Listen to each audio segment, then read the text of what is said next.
கிறிஸ்துவுக்குள் பிரியமான தேவனுடைய பிள்ளைகளே, கர்த்தராகிய இயேசு கிறிஸ்து நம்ம யாவரையும் ஆஸ்வதிப்பாராக. காட் பிளஸ் யூ பிரியமானவர்களே.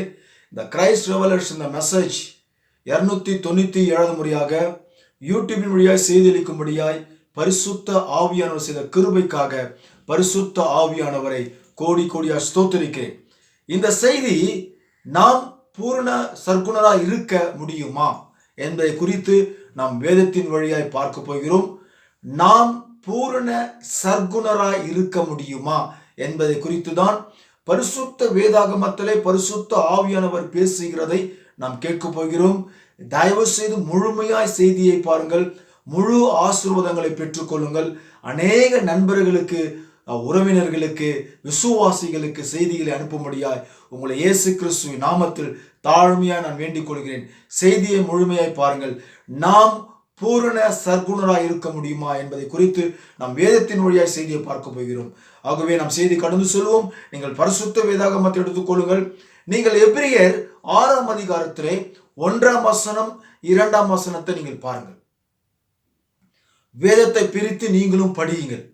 அங்கே தேவ ஆவியானவர், பரிசுத்த ஆவியானவர் பவுல் தீர்க்கதரிசி மூலமாய் என்ன உரைத்திருக்கிறார் என்பதை குறித்து நீங்கள் வேதத்தை பிரித்து நீங்கள் பாருங்கள். நான் இப்பொழுது உங்களிடத்தில் வாசிக்கின்றேன்.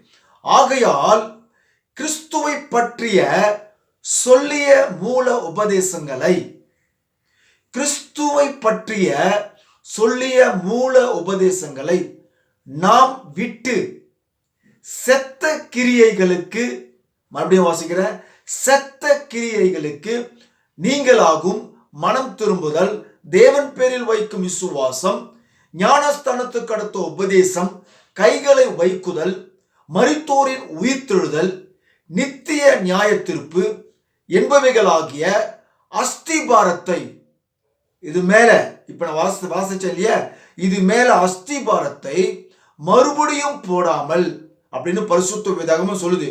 இப்போ நான் உங்களுக்கு இப்படி வாசிக்கிறேன்.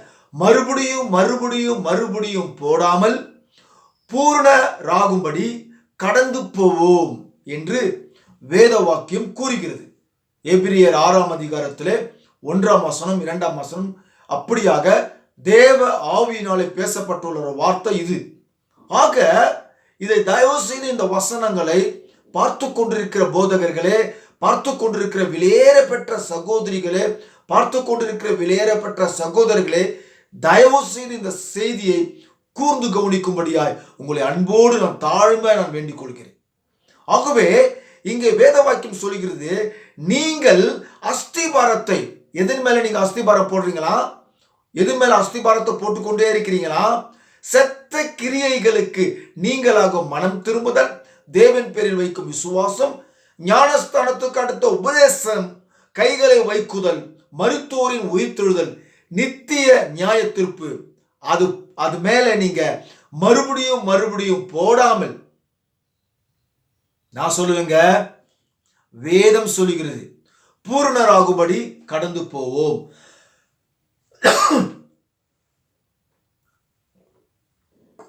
ஹல்லேலூயா. தேவனுடைய விலையேறப்பட்ட பிள்ளைகளே, இங்கே பவுலை நீங்க பாத்தீங்கன்னாக்கா, பவுல் இங்க கிருபையிலிருந்து நியாயப்பிரமாணத்தை பிரிக்க முயற்சித்துக் கொண்டிருக்கிறான். பவுல், ஹல்லேலூயா, கிருபையிலிருந்து நியாயப்பிரமாணத்தை அதுல இருந்து பிரிக்க முயற்சித்துக் கொண்டிருக்கிறான். 2 காரியங்களை குறித்து பவுல் இதை பேசுகின்றான். அதாவது ஒரு காரியம் மாமிச பிரகாரமான ஒரு காரியம், 2வது காரியம் ஆவிக்குரிய பிரகாரமான ஒரு காரியத்தை குறித்து தான் இப்ப பிரித்து பவுல் உங்களிடத்தில் காண்பிக்கின்றான். அது பரிசுத்த ஆவி துணையோடு நான் உங்களுக்கு இப்பொழுது உங்களுக்கு காண்பிக்கின்றேன். இன்றைக்கு சபையிலே பார்க்க போனால் 2 விதமான காரியங்கள், ஒன்று மாமிசக்குரியமான காரியங்கள், ஒன்று ஆவிக்குரிய விதமான காரியங்கள். ஆனால் இன்றைக்கு சபை மொத்தமே, அது மணவாட்டி சபைன்னு சொல்றாங்க நிறைய பேர், அது மணவாட்டி சபையா இருக்கட்டும், அது பெந்தகோஸ்து சபையா இருக்கட்டும், அது எந்த சபையா கூட இருக்கட்டும் வச்சுங்களேன், இன்றைக்கு இருக்கிற சபை அத்தனையுமே மாமிசக்குரிய விதமான காரியங்களை தான் இன்றைக்கு கடைபிடித்துக் கொண்டு வருகிறார்கள். ஹல்லேலூயா. நீங்கள் கவனிங்கள், கூர்ந்து கவனிங்கள். செத்த கிரியைகளுக்கு நீங்களாகும் மனம் திரும்புதல், ஹல்லேலூயா, தேவன் பேரில் வைக்கும் விசுவாசம், ஞானஸ்தானத்துக்கு அடுத்த உபதேசம், கைகளை வைக்குதல், மரித்தோரின் உயிர்த்தெழுதல், நியாய தீர்ப்பு என்பவைகளாகிய அஸ்திபாரத்தை மறுபடியும் போடாமல் பூரணராகும்படி நீங்கள் கடந்து போக வேண்டும் என்று பவுல் தீர்க்கதரிசி கூறுகிறார். ஹல்லேலூயா. அவன் என்ன செய்ய முயற்சித்துக் கொண்டிருக்கிறான் என்பதை குறித்து நீங்கள் தயவு செய்து பாருங்கள். அவன் என்ன செய்ய முயற்சித்துக் கொண்டிருக்கிறான், அவன் என்ன பேசிக்கொண்டு முயற்சித்துக் கொண்டிருக்கிறான் சபையிலே என்பதை குறித்து நீங்கள் கவனிக்க வேண்டும். இப்பொழுது இந்த எல்லா காரியங்களும் ஞானஸ்தானம் போன்றவை ஒருவர் பின்னோக்கி செல்கிறார்கள், ஒருவர் முன்னோக்கி செல்கிறார்கள். அப்படியே அதாவது ஒருவர் பிதா குமாரன் பரிசுத்தாவின் நாமத்தில் ஞானஸ்தானம் கொடுக்குறாங்க, ஒருவர் இயேசுவின் நாமத்தினால ஞானஸ்தானம் கொடுக்குறாங்க, ஒருவர் பலவிதமான வகையிலே ஞானஸ்தானம் கொடுக்கிறார்கள். இவைகளை ஒரு புறம் தள்ளிவிடுங்கள் என்று பவுல் கூறுகிறார். ஏனென்றால் அது மரித்த கிரியைகளாய் இருக்கிறது என்று பவுல் தீர்க்கதரிசி கூறுகிறார். மரித்த செத்த கிரியைகளாய் இருக்கிறது என்று பவுல் கூறுகிறார். இவைகள் சீர்திருத்த போன்றவைகளாய் இருக்கிறது. இதெல்லாம் சீர்திருத்தல். ஹல்லேலூயா. நல்லா புரிஞ்சுங்க. அதிலிருந்து விலகி சென்று பூரணராகும்படி கடந்து போவோம் என்கின்றார். எத்தனை பேருக்கு புரிகிறது? ஐயா இல்லைங்க ஐயா, ஐயோ ஞானஸ்தானம் ரொம்ப முக்கியம் ஐயா, ஐயா விசுவாசம் ரொம்ப முக்கியம். இதெல்லாம் விசுவாசம் உங்களுக்கு ஆல்ரெடி கர்த்தர் கொடுத்துட்டாரு. விசுவாசம் விசுவாசம் விசுவாசம், ஞானஸ்தானம் ஞானஸ்தானம் ஞானஸ்தானம், இப்படி எல்லா காரியத்துமே நீங்க செத்த கிரியைகளிலே நீங்கள் இருந்து கொண்டு இருக்கிறீர்கள் சபைகள். இவைகளை விட்டு நீங்கள் கடந்து போ என்று பவுல் கூறுகிறார். அவைகள் செத்த கிரியைகள் என்று பவுல் கூறுகிறார். மன்னிக்கணும் பிரியமானவர்களே. அதிலிருந்து விலகி சென்று பூரணராகும்படி கடந்து போவோம். ஹல்லேலூயா. ஆனால் சபையார் இன்னமும் அந்த காரியத்தில் தாமதமாகவே பின்னாகவே இருந்து கொண்டிருக்கிறார்கள். ஹல்லேலூயா. இன்றைக்கு சபைகள் எப்படி இருக்கிறாங்களா? பின்னோக்கி சென்று கொண்டிருக்கிறார்கள். தாமதமாகவே அந்த செய்தியிலேயே, அந்த வார்த்தையிலேயே, அந்த உபதேசத்திலேயே அவர்கள் இருந்து கொண்டிருக்கிறார்கள். செத்த கிரியை குறித்தே பேசிக் கொண்டிருக்கிறார்கள். நாம் யாவரும் பூரணராகும்படியாக நாம் கடந்து போவதே கிடையாது. நீங்கள் வேதத்திலே, பரிசுத்த வேதாகமத்திலே, எபிரியரிலே 9ஆம் அதிகாரம் 10ஆம் வசனத்தை நீங்கள் கூர்ந்து கவனிங்கள். நான் இப்பொழுது வாசிக்கின்றேன். இவைகள் சீர்திருத்தல் உண்டாகும் காலம் வரைக்கும் நடந்தோறும்படி கட்டளையிடப்பட்ட போஜன பானங்களும் பலவித ஸ்நானங்களும் காமிக்கிறேன். பலவித ஸ்நானங்களும் சரீரத்துக்கேற்ற சடங்கே அல்லாமல் வேறு ஒன்றும் அல்ல. நான் சொல்லலைங்க தேவனுடைய பிள்ளைகளே, ஊழியக்காரர்களே, நான் சொல்லல. பரிசுத்த வேதாகமத்தில் எபிரியரிலே 9ஆம் அதிகாரம் 10ஆம் வசனத்தை பாருங்கள். எபிரியர் 6ஆம் அதிகாரம் 1-2 நீங்கள் பாருங்கள். செத்த கிரியைகளுக்கு தான் இன்றைக்கு சபைகள் முக்கியத்துவம் கொடுத்து கொண்டிருக்கிறார்கள். விசுவாசிகளை நீங்கள் பூரணராகும்படி நீங்கள் கடந்து போங்கள் என்று உபதேசிப்பது கிடையாது.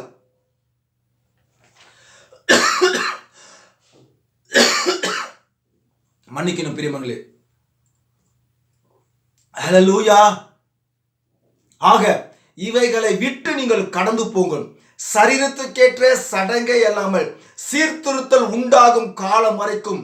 எங்க நல்லா புரிஞ்சுக்குங்க பிரியமான தேவனுடைய விலையேறப்பட்ட பிள்ளைகளே. சீர்திருத்தல் காலங்கள்லாம் முடிஞ்சிருச்சு. சீர்திருத்தல் பண்ண வேண்டியவைகள் தீர்க்கதரிசிகள்லாம் வந்து போயாச்சு. இனி ஒரு தீர்க்கதரிசிகள் இந்த பூமியில பிறக்கணும்னா கிடையவே கிடையாது. 7 சபை காலங்களை குறித்து பரிசுத்த வேதாகமத்தில் சொல்லி இருக்கிறது. 7 சபை காலங்களுக்கும் 7 தீர்க்கதரிசிகள் வந்து போயாச்சு. இனி சீர்திருத்தல்காரர்கள் ஒருவருமே இந்த பூமியில இருக்க முடியாது. சீர்திருத்தல் முடிஞ்சிருச்சு. இன்னும் சீர்திருத்தல் சொல்லி நீங்க இந்த ஞானஸ்தானத்தை குறித்து பேசுறதோ, கைகளை வைப்பதோ, அப்புறம் என்ன சொல்றது வேத வாக்கியம், அப்புறம் தேவன் பிறலைக்கு விசுவாசத்தை குறிச்சோ, அப்புறம் மருத்துவரை குறித்து பேசுறது, நித்திய நியாய தீர்ப்பை குறித்து பேசுறது, இவைகளை விட்டு நீங்கள் கடந்து போய் பூரணராகும்படியாய் நீங்கள் செயல்படுங்கள் என்றுதான் பரிசுத்த வேதாகமத்திலே தேவ ஆவியானவர் பேசிக்கொண்டு இருக்கிறார். ஹல்லேலூயா. பவுலும் அங்கே எபிரியர் 9:10 அதுதான் கூறுகிறது. சீர்திருத்தல் காலம் வரைக்கும் தான் இதெல்லாம் செய்யணும். சீர்திருத்தல் முடிஞ்சிருச்சுனாக்கா இந்த சரீரத்துக்கு ஏற்ற சடங்கை நீங்களாம் விட்டுட்டு அவைகளை ஓரங்கட்டிட்டு நீங்கள் பூரணராகும்படியாய், நீங்கள் கிறிஸ்துவுக்குள் நுழைந்து நீங்கள் பூரணராகும்படியாய் கடந்து போக வேண்டும். ஆனால் இன்றைக்கு இருக்கிற சபைகள் இன்னமும் அதிலேயே தான் இருக்குது. அவைகள் ஒரு புறம் தள்ளி வைத்து விடுவோம். ஹல்லேலூயா. அவைகளை ஒரு புறம் தள்ளி வைத்து விடுவோம். நாம் அதை செய்யக்கூடாது என்று பவுல் சொல்லவில்லை. ஆனா அவன் என்ன சொல்றான் பாருங்க. அதை குறித்து அவன் என்ன கூறினான் என்பதை கவனியுங்கள். அவைகள் மாமிச பிரகாரமான சீர்திருத்தமாய் மாத்திரமே உள்ளது. அங்கேதான் சபைகள் இன்றைக்கு அந்த மாமிச பிரகாரமான சீர்திருத்தத்தின் பேரில் நிறுத்திக் கொள்ளுகிறார்கள். ஹல்லேலூயா. அவைகள் ஸ்தாபனங்களை அமைத்துக் கொண்டனர். ஒரு சாரர் தெளிக்கிறார்கள், தெளிப்பு ஞானஸ்தானம் கொடுக்கிறார்கள். ஒரு சாரர் முழுக்க ஞானஸ்தானம் கொடுக்கிறார்கள். ஒரு சாரர் பின்னாடி படுக்க வச்சு ஞானஸ்தானம் கொடுக்கிறார்கள். ஒரு சாரர் ஒரே ஒரு ஜக்குல தண்ணியே இல்லை, அதனால ஒரு ஜக்கு தண்ணி எடுத்து தெளிப்பு ஞானஸ்தானம் கொடுக்கிறார்கள். இப்படியாக பலவித ஸ்நானங்களை குறித்து அவர்கள் செய்து கொண்டு வருகிறார்கள். சிலர் வியாதிஸ்தர்கள் மேல் கைகளை வைக்கிறார்கள். சிலர் மரித்தோரை குறித்து பேசிக் கொண்டிருக்கிறார்கள். ஹல்லேலூயா. இப்படியாக சபையிலே இந்த உபதேசத்தை குறித்தே பேசிக் கொண்டிருக்கிறார்கள். விசுவாசிகள் பூரணராகும்படியாய் அவர்கள் கடந்து போக வேண்டும் என்று போதகர்கள் அதற்கு முக்கியத்துவம் கொடுக்கிறது. இவைகள் யாவும் சடங்காச்சாரமாய் இருக்கிறதை தவிர வேற ஒன்றுமில்லை. ஹல்லேலூயா. வெறும் சீர்திருத்தத்தை செய்து கொண்டு வருகிறோம். இப்பொழுது நாம் பூர்ணராகும்படி கடந்து போக வேண்டும் என்று பவுல் தீர்க்கதரிசி கூறுகிறார். அருமையான வெளியேற பெற்ற பிள்ளைகளை, நாம் பூரணராகும்படியாய் எப்படி இருக்க வேண்டும், எப்படி நாம் கடந்து போக வேண்டும் என்பதை குறித்து நாம் பார்க்க போகிறோம். நீங்கள் சபையிலே எப்ப பாரு ஞானஸ்தானம், ஒருத்தன் மனம் திரும்பி ஒரு 2 நாள் சத்தியத்தை குறித்து பேசி அவன் சர்ச்சைக்கு நம்ம கொண்டு வந்த உடனே அவனை ஞானஸ்தானம் கொடுத்துருது. நல்லா புரிஞ்சுக்குங்க தயவு செஞ்சு. ஒரு புது ஆத்துமா மனம் திரும்பின உடனே அவனை சர்ச்சைக்கு கொண்டு வந்த உடனே அவனை 1 மாசத்துக்குள்ளேயோ இல்ல 2 மாசத்துக்குள்ளேயோ அவனை கோழி அமுக்கிற மாதிரி லடக்குரு ஞானஸ்தானம் கொடுத்துறீங்க. அது என்ன ஞானஸ்தானம் கொடுக்குறீங்களோ, அது பிதா குமாரன் பரிசுத்தாவின் நாமத்தில் ஞானஸ்தானம் கொடுக்குறீங்களா, இல்ல இயேசு கிறிஸ்து நாமத்தில் ஞானஸ்தானம் கொடுக்குறீங்களா, இல்ல கர்த்தராகிய இயேசு கிறிஸ்து நாமத்தில் ஞானஸ்தானம், ஏதோ ஒரு ஞானஸ்தானத்தை சடங்காச்சாரத்தை செய்து கொண்டு வருகிறீர்கள். அது மாமிசத்துக்கேற்ற கிரியை இல்லாமல் வேற ஒன்றும் இல்லை. இன்றைக்கு எல்லாருமே என்ன பண்றான்னு கேட்டாக்கா, மாமிச பிரகாரமான காரியத்துக்கு தான் முக்கியத்துவம் கொடுக்கிற மொழிய ஆவிக்குரிய விதமான ஆவிக்குரிய செயலிலே ஆவிக்குரிய காரியத்திலே முக்கியத்துவம் கொடுக்கறதில்ல. இப்போ அவனை 2 மாசம் கழிச்சு ஞானஸ்தானம் கொடுத்த உடனே அவனுக்கு ராபோஜி வந்து கொடுத்துறீங்க. அவன் என்ன பண்றான்னு கேட்டாக்கா, சத்தியங்களை முழுமையாய் அறியாமல் இருக்கிறபடினாலே மீண்டும் ஒரு 3 மாசம் கழிச்சோ இல்ல ஒரு 6 மாசம் கழிச்சோ, மன்னிக்கணும் பிரியமானே, 6 மாசம் கழிச்சோ இல்ல 1 வருஷம் கழிச்சோ அவன் மறுபடியுமாக பாவத்துல போய் விழுந்துடுறான். அவன் குடிக்கிறானோ, விபச்சாரம் செய்யறானோ, இல்ல என்ன செய்யறானோ, மறுபடியும் அவன் பாவத்திலேயே போய் விழுறான். ஆக தேவனுடைய வெளியேறப்பட்ட ஊழியக்காரர்களே, ஒரு ஆத்துமா மனம் திரும்பின உடனே சர்ச்சுக்கு ஒரு 6 மாசமோ இல்ல 1 வருஷமோ அவன் சத்தியத்திலே நல்லா வளரட்டும், சத்தியங்களை நல்லா அறிந்து கொள்ளட்டும், ஆவிக்குரிய கருத்துக்களை நல்லா அறிந்து கொள்ளட்டும், வெளிப்பாடுகளை நல்லா அறிந்து கொள்ளட்டும். அவனே உங்ககிட்ட வந்து ஐயா எனக்கு போதும் ஞானஸ்தானம் சீக்கிரமா கொடுங்க அப்படின்னு அவன் சொல்ற அளவுக்கு நீங்க வச்சுக்கினீங்க. ஆனா இன்றைக்கு இருக்கிற பாஸ்டர்லாம் சபையில ஒரு ஐக்கியத்தில் சேர வேண்டும். ஞானஸ்தானம் என்பது சபையிலே ஒரு ஐக்கியத்தை சேருகிறது. சபையிலே ஒரு ஐக்கியத்தை கொண்டு வருகிறது. அவ்வளவுதானே ஒழிய வேற ஒன்றுமே இல்லை. இன்றைக்கு உதாரணமாக இயேசு கிறிஸ்து சிலுவையில இருக்கும் பொழுது வலது பக்கத்தில் இருந்த கல்லனை நோக்கி பாருங்க. அந்த கல்லன் ஞானஸ்தானம் எடுத்தானா, அந்த கல்லன் ராபோஜனம் எடுத்தானா, அந்த கல்லன் என்ன செய்தான்? அவன் யார்? அவன் ஒரு யூதனா தான் இருக்க முடியும். ஏனக்கா இயேசு கிறிஸ்துவுக்காக அவன் தன்னுடைய இருதயத்தை ஒப்பு கொடுத்தான். இயேசு கிறிஸ்துவை குறித்து அவன் சப்போர்ட் செய்தான். இயேசு கிறிஸ்துவுக்கு அவன் ஏற்கனவே சத்தியங்களை, அதாவது யெகோவா சொல்லக்கூடிய அந்த மோசஸ் எழுதின நியாயப்பிரமாணங்களை அவன் அறிந்திருக்கிற ஒரு மகனாக, ஒரு கல்லனாக அவன் இருந்திருக்கிறான். ஒரு யூதனாக தான் அவன் இருந்திருக்க முடியும். ஆகவே அந்த கல்லனை குறித்து நீங்கள் பாருங்கள். அந்த கல்லன் ஞானஸ்தானம் எடுக்கல, ஹல்லேலூயா, ராபோஜனம் எடுக்கல, ஒண்ணுமே எடுக்கல. அது கடைசி நேரமாக, கடைசி வேலையாக அது இருந்தது. ஆனால் அவன் பரதேசிக்கு சென்றான் என்று வேதத்திலே நாம் வாசிக்கின்றோம். இப்பொழுது வாசித்துக் கொண்டிருக்கிற இந்த காலத்திலும் கூட நாம் யாவருமே அந்த சிலுவையில் இருந்த அந்த கல்லனை போல கடைசி வேளையிலே, கடைசி நேரத்திலே, கடைசி காலத்திலே நாம் யாவரும் வாழ்ந்து கொண்டிருக்கிற இந்த காலத்திலே நீங்கள் மறுபடியுமாக செத்த கிரியைகளுக்கு மாமிச, அதாவது எழுதி வைத்திருக்கிறேன், அதாவது மாமிச பிரகாரமான அந்த காரியத்துக்கே நாம் முக்கியத்துவம் கொடுத்து ஞானஸ்நானம், ராபோஜனம், கைகளை குலுக்குவது, இப்படியாக பலவிதமான காரியத்திலே நாம் முக்கியத்துவத்தை கொடுத்து கொண்டு வருகிறோம். அருமையான தேவனுடைய விலையேற பெற்ற பிள்ளைகளே, ஞானஸ்தானம் எடுத்தாதான் நம்ம ஒரு கிறிஸ்தவர்கள் அப்படின்னு ஒருத்தர் சொன்னானாக்கா தயவு செய்து நீங்கள் நம்பாதீர்கள். ஞானஸ்தானம் என்பது அது ஒரு சடங்கு. ஞானஸ்தானம் என்பது அது ஒரு சபையில ஐக்கியத்தில் சேர்க்கிறார்கள், அவ்வளவுதான். ஆனால் ஆவிக்குரிய பிரகாரமாக நீங்கள் பார்க்க போனால் இன்றைக்கு ஒவ்வொரு மனிதனும், ஒவ்வொரு சகோதரியும் தேவனுடைய வார்த்தையிலே அவர்கள் பிறக்க வேண்டும். தேவனுடைய வார்த்தையிலே பிறக்கிற ஒரு ஆத்துமா இருக்குது என்று சொன்னால், அவன் இந்த கடைசி நாட்களில் ஞானஸ்தானம் எடுக்கவில்லை என்றாலும் கூட அவன் நிச்சயமாகவே அந்த கல்லனை போலவே இவர்களும் பரதேசிக்கு போவார்கள். அல்லேலூயா. ஏனாக்கா இவங்க செத்த கிரியைகளுக்கு முக்கியத்துவம் கொடுக்கல. இவங்க என்னவா மாறிட்டான்னு கிடக்கா, பூரணராகும்படி அவர்கள் கடந்து போய்விட்டார்கள். அருமையான தேவனுடைய விலையேறப்பட்ட பிள்ளைகளே, ஆகவே நீங்கள் இன்றைக்கு செத்த கிரியைகளுக்கு முக்கியத்துவம் கொடுக்காமல் ஒவ்வொரு கிறிஸ்தவ சகோதரிகளும் சகோதரனும் ஊழியக்காரர்களும் பூரணராகும்படி தயவு செய்து கடந்து போங்கள். சரி, நாம் எப்படி பூரணமாக முடியும், என்ன செய்ய வேண்டும் அதற்கு நீங்கள் பார்ப்பீர்கள் சொன்னால், நீங்கள் பாருங்கள், அவர் யாராயிருந்தார்? இயேசு கிறிஸ்து. அவர் என்னவா இருக்கிறார்? பூரணராகும்படி கடந்து போவோமாக. தேவன் பூரண சற்குணனாய் இருந்தது போல நாமும் இருக்க வேண்டும். ஹல்லேலூயா. மன்னிக்கிற பிரியமான பீஸ். அவர் பூரண சற்குணனாய் இருந்தது போல நாமும் பூரண சற்குணனாய் இருப்போம் என்று சொன்னால், நீங்களும் அந்த கல்லனை போல பரதேசிக்கு போவீர்கள். கடைசி நாட்களிலே மறுரூபமாவீர்கள். கடைசி நாட்களிலே அவரோடு மேலே சென்று அவர் பூமிக்கு அழைத்து கொண்டு வருவீர்கள். திருமணம், கல்யாண திருமணத்துக்கு, அவர் மணவாளனுக்கு நீங்கள் மணவாட்டியாய் நீங்கள் ஆயத்தமாயிருப்பீர்கள். அல்லேலூயா. எப்படி தேவன் பூரண சற்குணராய் இருக்கிறது போல நீங்களும் பூரண சற்குணராய் இருப்பீர்கள் சொன்னால், நீங்கள் நிச்சயமாக தேவனுடைய மணவாளனுக்கு நீங்கள் மணவாட்டியாய் இருப்பீர்கள்.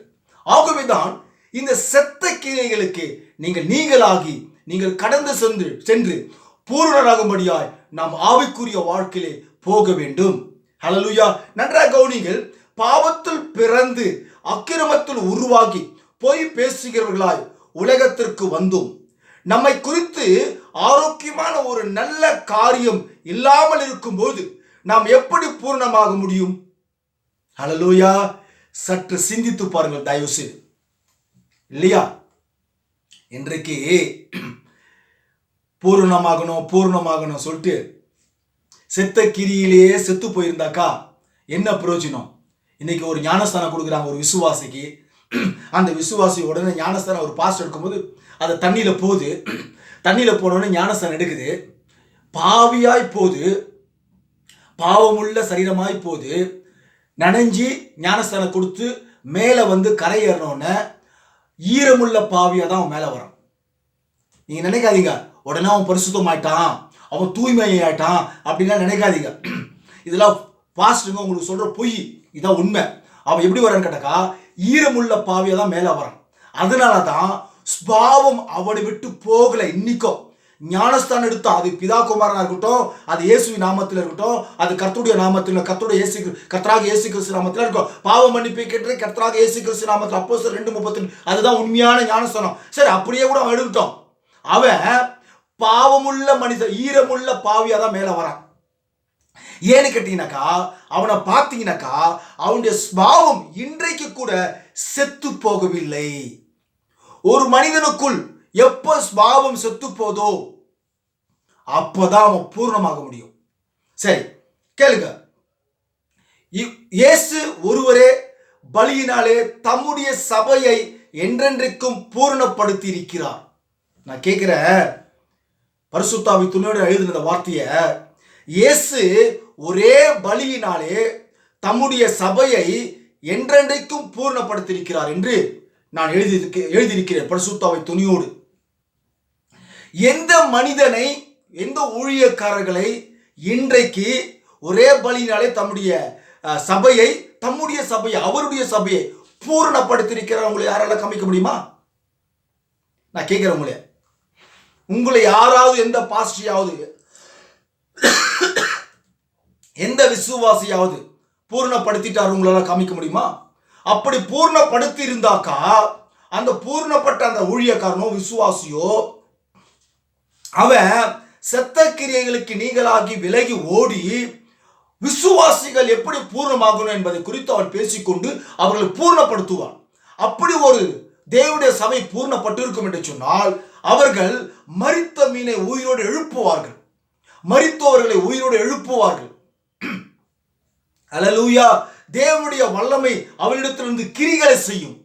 எனக்கு தெரிஞ்சு ஒரே ஒரு தீர்க்கதரிசி தான் இன்றைய காலத்தில், லவோதிக்கேயா சபையின் காலத்திலே அவர்தான் தேவனுடைய சபையாகிய பூரணப்படுத்தி இருக்கிறார் என்று நான் சொல்லுவேன். அல்லேலூயா. சரி, இன்றைக்கு பாருங்கள், நாம் கிறிஸ்துவின் மூலமாக பூரணப்பட்டிருக்க வேண்டும். கிறிஸ்துவின் மூலமாக நியாயத்தீர்ப்பிலிருந்து விடுதலையாக்கப்பட்டிருக்க வேண்டும். கிறிஸ்துவின் மூலமாக மரணத்தை விட்டு ஜீவனை கண்டடைய வேண்டும். அல்லேலூயா. எந்த ஸ்தாபனத்தின் மூலமாக அல்ல, எந்த ஒரு ஸ்தாபனத்தின் போதகர் மூலமாகவும் அல்ல, எந்த ஒரு அற்புத காரியத்தின் மூலமாகவும் அல்ல, எந்த அந்நிய பாஷை பேசுவதனாலும் அல்ல, சத்தமிட்டு நம்ம ஸ்தோத்திர பலி செலுத்துறோமே அதன் மூலமாகவும் அல்ல, நாம் பாடலை பாடுகிறோமே அதன் மூலம், ஆவிக்குரிய பாடலை பாடுகிறோமே அதன் மூலமாகவும் அல்ல, ஆவிக்குரிய நடனம் ஆடுன்னு சொல்லி இன்னைக்கு சபையில கூத்தாட்டுறாங்கள ஜான் ஜவராஜை போல நண்பர்கள் எல்லாம், அதன் மூலமாகவும் அல்ல, கிருபையினாலே ஜீவனை கண்டடைந்திருக்கிறோம். அல்லேலூயா. அருமையான விலையேறப்பெற்ற பிள்ளைகளே, தேவனுடைய கிருபையினாலே நாம் யாவரும் ஜீவனை கண்டடைந்திருக்கிறோம்.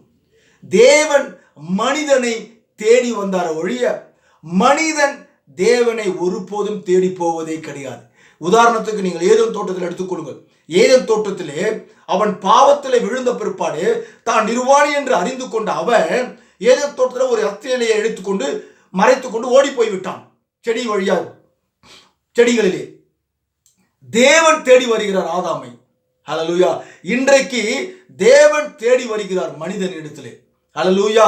நன்றாக புரிந்து கொள்ளுங்கள். நித்தியமாக இருக்கிறது ஒவ்வொரு காரியத்துக்கும் துவக்கம் கிடையாது. நித்தியமா இருக்கிற ஒவ்வொரு காரியத்துக்கும் துவக்கம் கிடையாது, முடிவும் கிடையாது.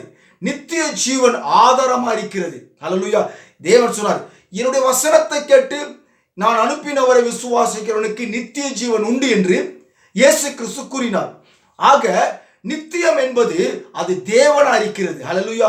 நித்திய ஜீவனை ஒருவன் பெற்றுக் கொண்டிருக்கிறான் என்று சொன்னால் அவன் தேவனையே பெற்றுக் கொண்டிருக்கிறான் என்ற ஒரு பொருள். அல்லேலூயா.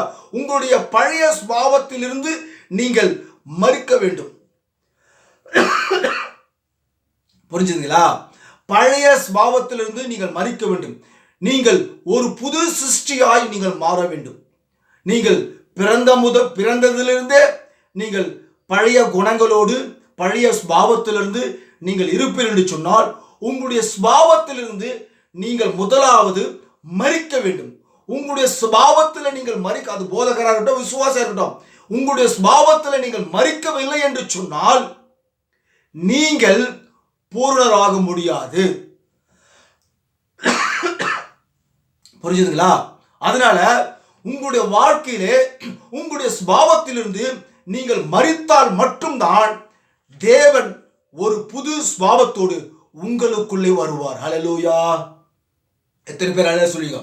நீங்கள் உங்களுடைய சுபாவத்திலே நீங்கள் மரிப்பீர்கள் என்று சொன்னால், உங்களுடைய சுபாவத்திலே நீங்கள் செத்து போவீர்கள் என்று சொன்னால் தேவன் ஒரு புதிய சுபாவத்தோடு உங்களுக்குள் அவர் வரும்பொழுதுதான் நீங்கள் அத்தனை பேருமே தேவனைப் போலவே நீங்கள் பூரண சர்க்குணராய் இருக்க முடியும். அப்படி உங்களுக்குள் நீங்கள் பூரண சர்க்குணராய் இருக்கிறீர்கள் என்று சொன்னால் அதிலிருந்து வெளிப்படுகிற கிரியைகள் என்னவென்று பார்க்க போனால் பரிபூர்ண அன்பு உங்களுக்குள் வெளிப்படும், பரிபூர்ண சந்தோஷம் உங்களுக்குள் வெளிப்படும், பரிபூர்ண சமாதானம் உங்களுக்குள் வெளிப்படும், பரிபூர்ண நீடிய பொறுமை வெளிப்படும், தயவு வெளிப்படும், நற்குணம் வெளிப்படும், பரிபூர்ண விசுவாசம் வெளிப்படும், பரிபூர்ண சாந்தம் வெளிப்படும், பரிபூர்ண இச்சை அடக்கம் வெளிப்படும். அல்லேலூயா. இன்றைக்கு இச்சை அடக்கம் இருக்கிறதா? சற்று சிந்தித்து பாருங்கள். வெளியேறப்பட்ட சகோதரிகளே, வெளியேறப்பட்ட சகோதரனே, வெளியேறப்பட்ட போதகர்களே, இச்சை அடக்கம் ஒரு மனிதனுக்குள் இருக்கிறதா? இப்போ இன்றைய புதுசா லேட்டஸ்டா வந்த செய்தியை பாருங்கள். அருமையான சகோதரன், வெளியேறப்பட்ட சகோதரன் ஜான் ஜோப்ராஜ் என்ன செய்துட்டார் பார்த்தீங்களா? பெண் விஷயத்துல வேறொரு வெப்பாட்டியை வச்சுக்கின்னு அதுக்கு ஆடிக்காரம் வாங்கி கொடுத்துன்னு ஏதோ நியூஸ் வருது, யூடியூப்ல நியூஸ் வருது. எனக்கு அதெல்லாம் தெரியல, யூடியூப்ல வருது தான் உங்களுக்கு சொல்றேன். எதுவுமே பொய் இல்லை, அதெல்லாம் உண்மைதான். ஆக அழகான பாடல்களை பாடுகிறார், அழகான சின்ன சின்ன நற்செய்திகளை குறித்து பேசி கோடி கோடியா லட்ச லட்சமா சம்பாதிக்கிறார். ஆடிக்கார் வாங்குற அளவுக்கு அவ்வளவு பெரிய ஆளாட்டனா அப்போ விசுவாசிகள் எந்த அளவுக்கு பணம் கொடுத்துக்கிறாங்க பாருங்க. ஒரு சாதாரண ஒரு ஜான் ஜோபராஜ், ஒரு மிடில் கிளாஸ் ஜான் ஜோபராஜ் ஒரு ஆடிக்கார் வாங்குறாருனாக்கா, நான் கேட்குறேன், இன்றைக்கு விசுவாசிங்களால் ஆடிக்கார் வாங்க முடியுமா? ஒரு சாதாரண பாஸ்டரால் வாங்க முடியுமா? தேவன் அவர் கொடுத்த தாளந்துல அருமையான பாடல்களை பாடி இது மாதிரி லட்சமா கோடி கோடியா சம்பாதிச்சு அவர் துர்மார்க்க ஜீவியத்தை தான் வாழ்ந்து கொண்டிருக்கிறார். ஆக வேதவசனம் சொல்லி இது போல இச்சை அடக்கம் அவனுக்குள் இல்லை. அப்ப அவனுடைய சுபாவம் அவனை விட்டு போகல, அவன் சுபாவத்திலே மறிக்கவில்லை. இப்படியாக அநேக போதகர்களை குறித்து பேசலாம். அவர் மட்டுமில்லை, அவரை போல அநேக போதகர்கள் இருக்கிறார்கள் பூமியில. இன்றைக்கு சென்னையில் இருக்கிறார்கள். ஜான் ஜோபராஜ் மட்டும் பேசாதீங்க. ஜான் ஜோபராஜ் வெளியே வந்து மாட்டிக்கினாரு. ஜான் ஜோபராஜ் போல இருக்கிற அநேக போதகர்கள் மாட்டாம இன்றைக்கும் திருட்டுத்தனமா வெப்பாட்டியை வச்சுன்னு ஊழியர் செஞ்சு இருக்கிறாங்க நிறைய பாஸ்டருங்க. அவனா யாரு? சுபாவம் மறிக்கல, அவனை விட்டு போல, அவன் இன்னும் பாவத்திலே வாழ்ந்து கொண்டு பாவத்திலே ஜீவித்துக் கொண்டு ஊழியங்களும் தைரியமாய் செய்து கொண்டு வருகிறார்கள். அப்ப எப்படி அவன் தேவனை போல பூர்ணமாக முடியும்? சரி, அது போகட்டும். இச்சை அடக்கம் இருக்க வேண்டும். இப்படியாக இருக்கும் என்று சொன்னால் தேவன் ஒரு புதிய சுபாவத்தோடு உள்ளே வரும்பொழுது இந்த விதமான ஆவிக்குரிய காரியங்கள், ஆவிக்குரிய கிரியைகள் அவனுக்குள் இருந்து வெளியே வெளிப்படும். அப்பொழுதுதான் அவன் பூர்ண சர்க்குணராக மாறிவிட்டார் என்று நாம் கண்டு கொள்ளலாம். கலாத்தியரில் சொல்லுகிறப்ப 5:19-20 5ஆம் அதிகாரம் 19-20 வசனத்துல பொல்லாத காரியங்கள் இருதயத்திலிருந்து அவனை விட்டு வெளியே போய்விடும். ஏன் வெளியே போகுதுன்னு கேட்டாக்கா, அவன் இந்த உலகத்துல அவனுடைய சுபாவத்துல உண்மையாலுமே அவன் செத்தபடியினாலே, தேவன் ஒரு புதிய சுபாவத்தோடு உள்ள வந்தபடியினாலே அவன் தேவனை போலவே பரிபூர்ணம் அடைந்திருக்கிறான். பரிபூர்ணம் அடைந்த ஒரு மனிதன் அவன் கடைசி நாட்களிலே மறுரூபமாகி அவன் எடுத்துக்கொள்ளப்படுவான். ஹல்லேலூயா. நீங்கள் ஒவ்வொரு நாளும் பாவம் செய்கிறீர்கள் அல்லவா? உண்மைதானே? சரி, அதே சமயத்தில் நாம் அவருக்குள் இருக்கிறபடியினால் நாம் பூர்ணப்பட்டிருக்கிறோம். தேவன் இனி ஒருபோதும் நம்மை நியாயம் தீர்க்க முடியாது. ஏன்னா நம்ம அவருக்குள் இருக்கிறோம், அவருக்குள் நியாய தீர்ப்பு எல்லாம் நடந்து முடிஞ்சிருச்சு.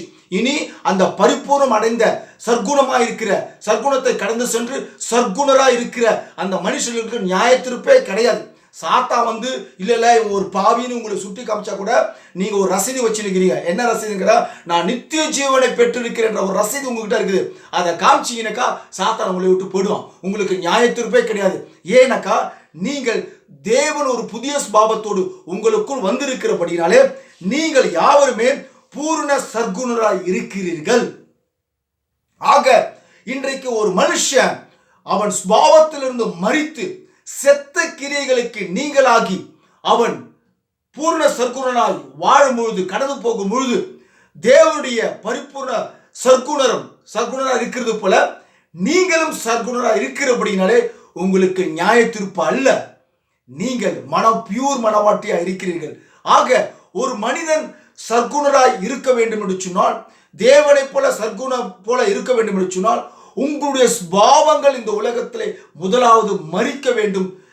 தேவன் ஒரு புதிய சுபாவத்தோடு தான் உங்களுக்குள் வருவார். அப்பொழுதுதான் நீங்கள் யாவரும் பூர்ண சர்க்குணராய் இருக்க முடியும். ஹல்லேலூயா. God bless you. பிரியமானவர்களே, நீங்கள் இன்னுமாக ஒரு சரீரத்துக்கேற்ற சடங்கை குறித்து சபையிலே பேசிக்கொண்டு செத்த கிரியைகளை விட்டு நீங்கள் விலகி வாருங்கள். நீங்கள் பூர்ணராகும்படி கடந்து போங்கள்.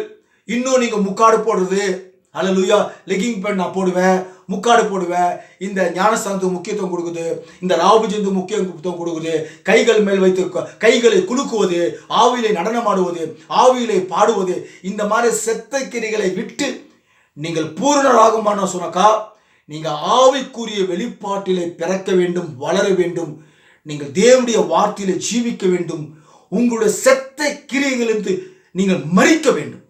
ஹல்லேலூயா.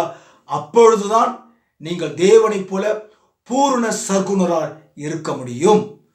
காட் பிளஸ் யூ பிரியமானவர்களே. ஒரு புதிய செய்தியோடு உங்களை சந்திக்கிறேன். God bless you.